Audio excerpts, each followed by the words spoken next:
What's going on, folks? Dave Mate from Circle of Drink, back again for another online Yerba Mate circle. What could I say, guys? I just love doing this. I love talking about Yerba Mate. I love drinking Yerba Mate. Powerful, powerful herb from South America. Literally millions of people drink this herb in the Southern Cone region predominantly, which is the little tip of South America, most notably southern Brazil, Paraguay, Argentina, and Uruguay. But it's actually catching on all over the world, yerba mate, believe it or not. It's sort of a paradox because mate is the best kept secret in the world because it hasn't hit the mainstream.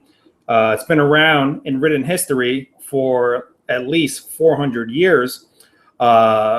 And it's been a cash crop in South America, 400 years ago, 350 years ago, and then it got tumbled. And you could learn about the history of yerba mate from just Google the history of yerba mate, Circle of Drink, and you'll find our video on that. But suffice it to say, yerba mate is definitely catching on. There is a growing number of yerba mate drinkers known as Materos. And what is a Matero? A Matero is somebody that really looks at yerba mate as more than just a single plant, Ilex paraguayensis, or more than just a single tea that you could drink traditionally out of a gourd, like so, or out of a glass, which we're going to learn about in a second. But it's somebody that really just appreciates the whole lifestyle of what yerba mate symbolizes. So yerba mate becomes a placeholder, a metaphor for community, sharing, connectivity, just being amongst one another and having good, positive conversation. If you ever visit South America, Argentina, where I lived for 3 years, you'll just see people coming together, drinking yerba mate, having amazing conversations. I don't think I've ever met one person that drinks yerba mate who has been a negative person. I don't know what it is about this herb, but it seems to attract positive people, and it seems to also bring people to a positive light, a positive understanding, a positive outlook on life if they're already in a negative mindset. So that is what the magic of yerba mate is. We are having an online yerba mate circle right now. This just means whoever's watching this, you're a part of the circle. The circle is just people coming together, sharing yerba mate and sharing themselves with each other. That's all it is. A circle is positivity, positive minds, positive thinking, uplifting thinking, and creation and destruction of anything that we don't need. That's all the circle really is. So today we're talking about Tereré, and it's kind of difficult to pronounce. Tereré. It has that "rey" at the end. You kind of have to develop your tongue for it if you don't speak Spanish or Portuguese or one of those sort of Romance languages. It'll take some time for you to practice that little "rey" at the end, but it's pronounced Tereré. And Tereré is basically the national drink of Paraguay.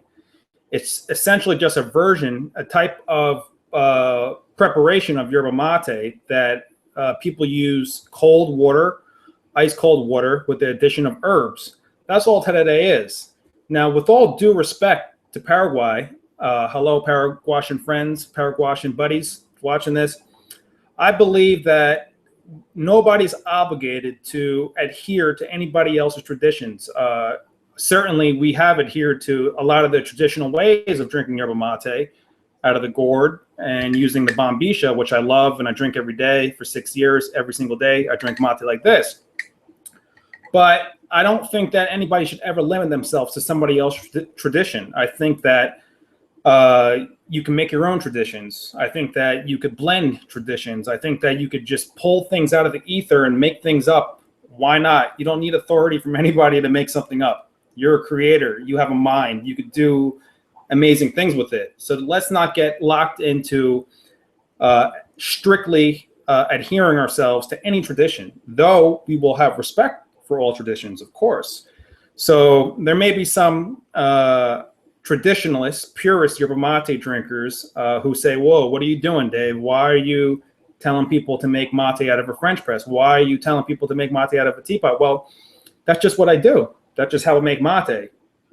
These are the things that I innovate. These are the things that I like to make up, and I share them with the world. As a creator, I could do that. So can you. Nothing's stopping you from doing that as well. So with all due respect to Paraguay, yes, I am twisting things around sometimes. And yes, I am blending different traditions together. And why not? Let's have fun.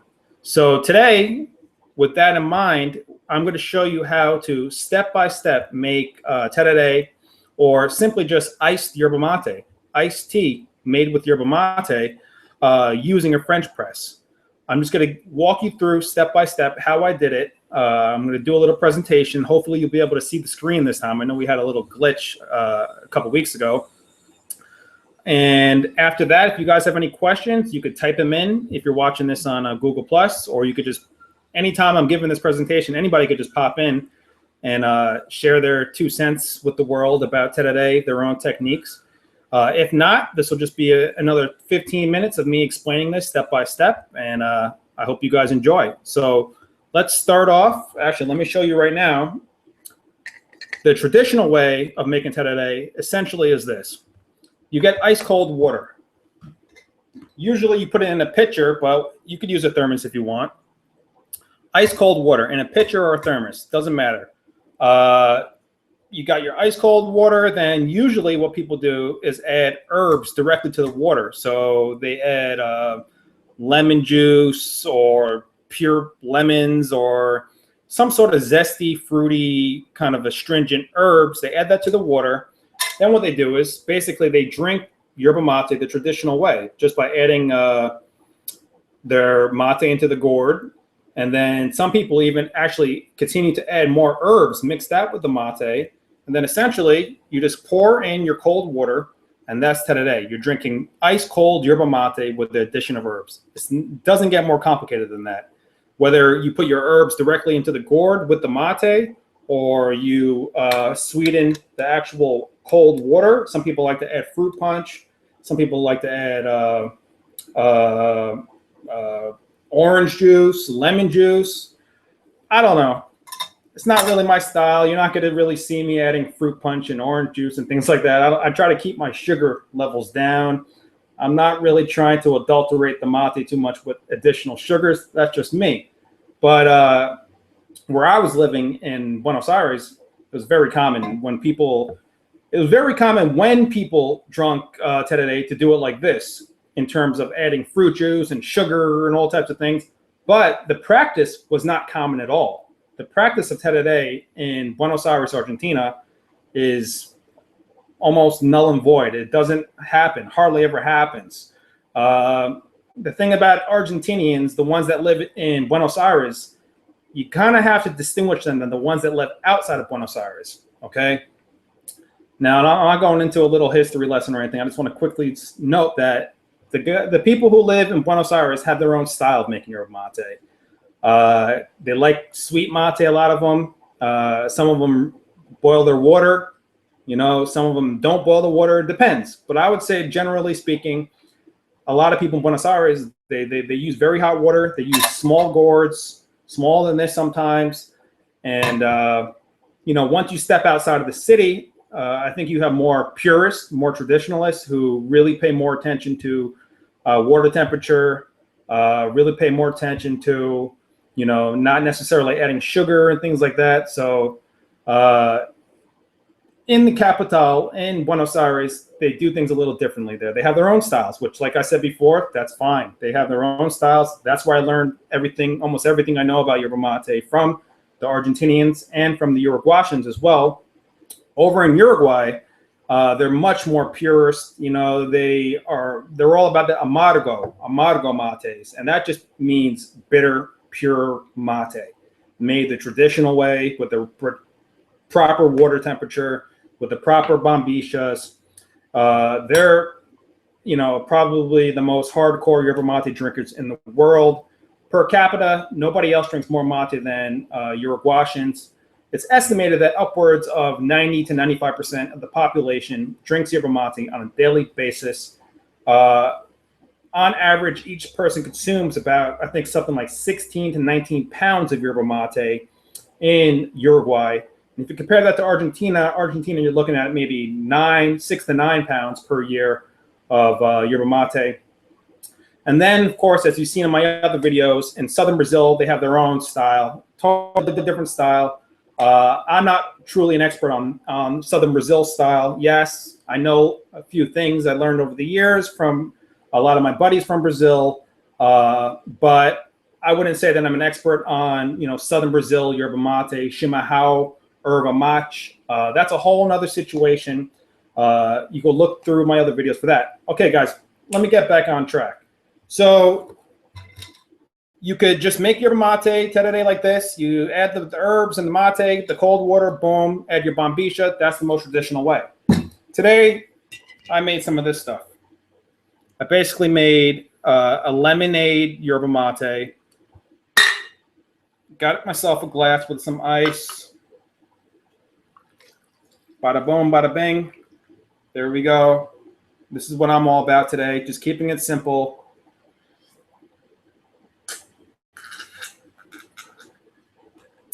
It's the best vitamin water in the world. It's the best cold iced tea in the world.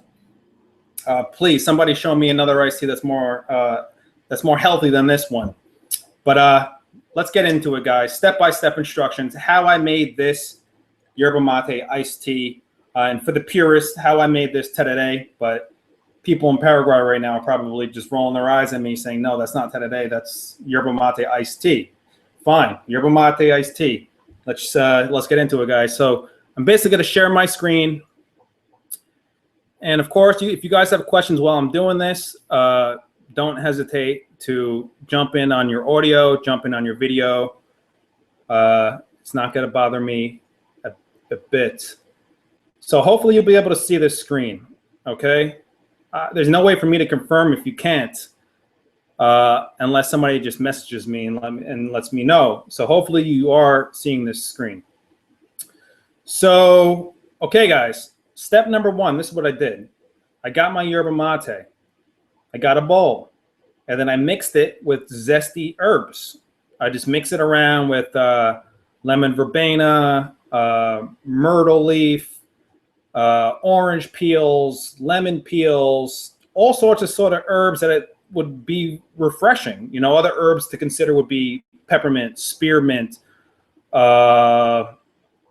Let's see. Like I said, lemon verbena, lemongrass. What else? What else is really refreshing? Even rosebuds, chamomile, catnip, a lemon balm, any sort of herb that you like. Doesn't even matter. If you want to make a robust one, I would recommend using black tea. Get a strong black tea like Ceylon black tea or Assam black tea.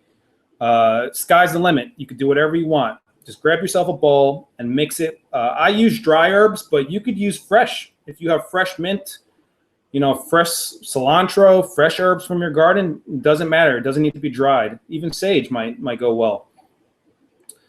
So, okay, the next thing you're going to need is a French press. I'm using I believe it's a 34-ounce Bodum French press. In my opinion, this is probably the best French press on the market. This is a standard French press found in cafes all throughout the world.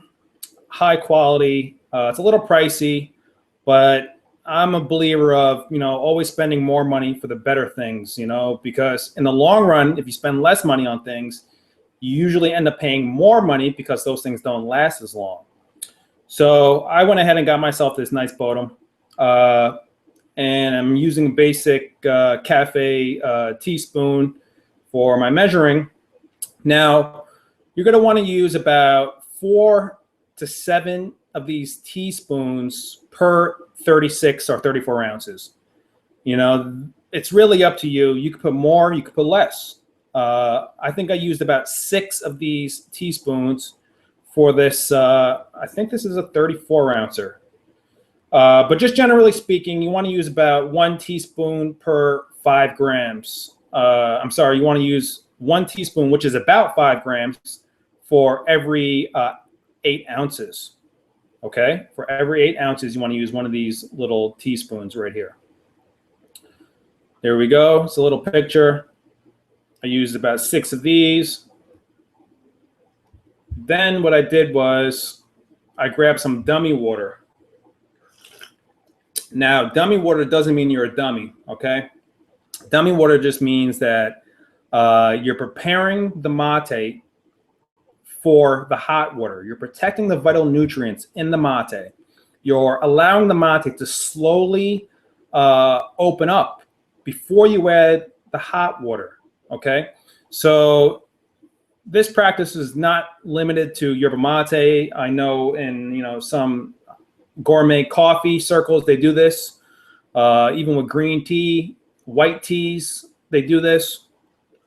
So this is not anything new by kind of just opening up the mate with warm water, water that's kind of lukewarm, or even room temperature water, which I prefer for the dummy water.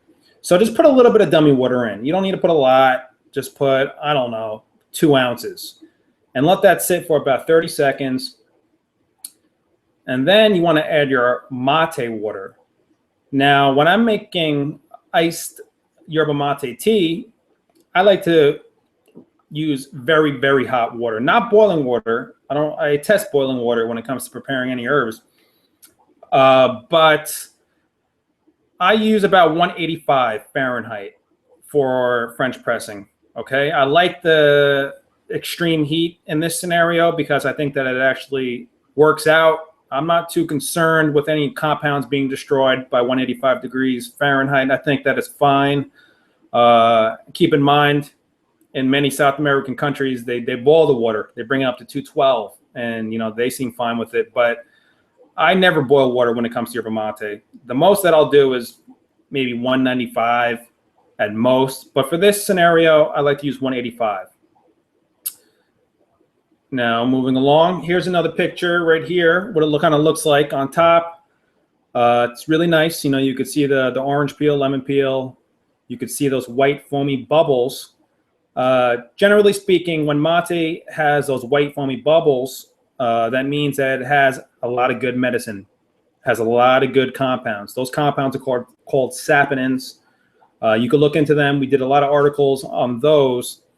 But it's always a good sign when you see these white foamy bubbles in this water right here. It means that the mate is potent. So I like to take a little extra step right here and mix it around a little bit. You see all those white bubbles? All those white bubbles are the saponins. All those white bubbles are the adaptogenic compounds. I almost want to go into that, but I'm not going to. I'm just going to keep it kind of clean here. I'm not going to go into what the saponins truly are, but basically just very powerful compounds when you see those white bubbles. So just mix that around for, I don't know, 10 seconds. And then you want to put the plunger on top. The plunger is this guy right here. You just push that down. And what I like to do is I like to give it a good 3 to 5 plunges to let the mate kind of unfurl, then compress, unfurl, compress, back and forth, just go back and forth. It kind of just, in my opinion, I think it just helps to release the compounds, that sort of agitation to the herb. And then allow the mate to sit right now for about, depending on what you want to do, because you could allow it to sit only for 5 minutes if you want, and that would be a light infusion. If you let it sit for about 10 to 15 minutes, that's a little stronger infusion. Now, if you let it sit for 30 minutes and up, I wouldn't even call that an infusion. That's more of a decoction. A decoction is when you really, really, really steep the herb for a long time, and you kind of super extract all the nutrients, super extract all the compounds. It's up to you, really. I let this sit for about 15 minutes. That's just me. I don't want something too strong. I want something just nice. And when you're letting it sit and brew like this, the plunger should be up. It should not be down. You need the leaves to unfurl, to move around, and to kind of just spread their magic into the water. Then after that, after 15 minutes, grab yourself a pitcher, okay? This is a Bromilio Rocco pitcher from Italy. It's fairly cheap, actually. I think I paid like $15 on Amazon for it, and it's hand blown glass, I believe, or I don't know, artisanal glass. I don't know the exact way they made it, but it's a very notable company out in Italy. I'll put the links to all the products used in this video, the links to Amazon if you guys are interested in picking up any of these products. This particular pitch is really nice. It holds, I think it holds 2 gallons. It doesn't look like it, but I really believe that it holds 2 gallons of liquid. So after you pour that in there like that, go ahead and put it in the fridge if you want. You know, you don't have to put it in the fridge. Some people don't like putting hot things in the fridge. That's maybe not the best practice in the world, but I don't really mind. I just threw it in the fridge for about half an hour, and you could keep it in the fridge for as long as you want. You know, this could be the end of your preparation. You could just put it in the fridge right now, keep it in the fridge, and whenever you're ready to drink it, there you go. You have it right there to drink. So what I like to do is keep it in there for about 45 minutes, half an hour, something like that, until it just gets, you know, fairly cold. And then what I do is I grab another glass here and throw in some ice cubes. Then, boom, throw in the mate, throw in the infusion, and you have yourself super refreshing yerba mate iced tea made from a French press. Very simple, not complicated at all. You could do this any day, all day long. In a future video, I'll show you how to make a big pot of yerba mate, of iced yerba mate. You've probably seen it in one of my videos in the past, but I'll do another video just for fun. Another online circle to show you step by step on how to do that as well. And here's a picture from somebody in our Facebook group. They made their own infusion right here. What she actually did was, I believe she used carbonated water, added mate to it, added lemon, and added mint, threw in some ice. And this was her version of tereré. As you can see, people have different versions. You know, she's drinking out of these mason glasses, mason jars, and this looks like a bombilla in here. So have fun with it, guys. Everyone has their own style. Everyone has their own little way of preparing yerba mate iced tea, traditionally known as tereré. I hope this presentation inspired you to get out there and start drinking cold yerba mate. Remember, yerba mate doesn't have to be consumed hot. You can make it cold, just like any other cold infusion. So I think that's it. Let me jump back onto Google+.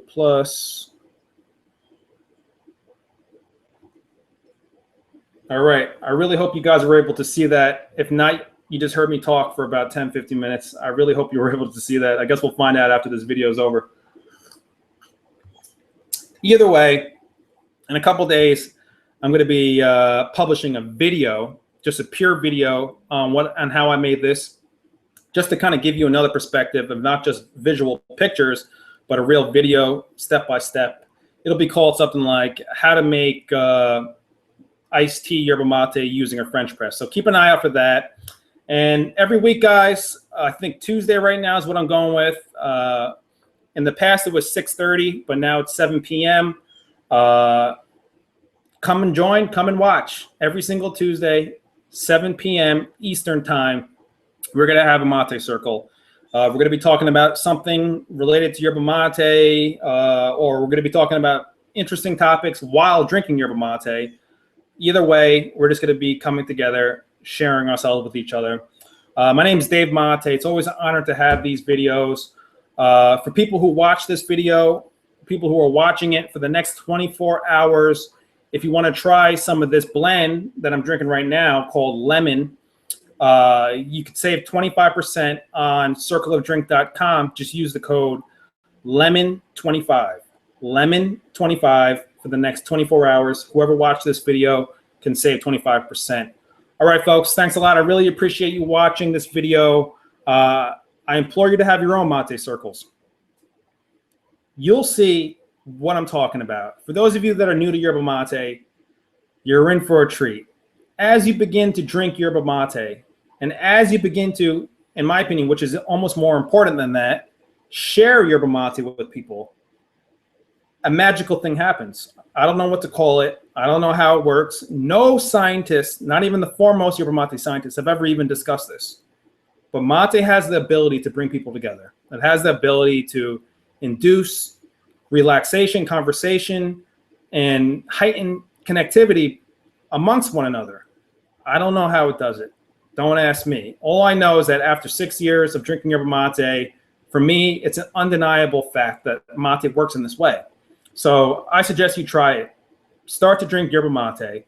Get it from wherever you want to get it from. Doesn't matter. Just get it in your system and then begin to share it with people. And as you begin to share the mate with people, you'll notice that those bonds will strengthen and new bonds will form. Mate works this way. Mythologically speaking, mate has been called the drink of friendship, passed down from the god of mate unto the people to bring them together.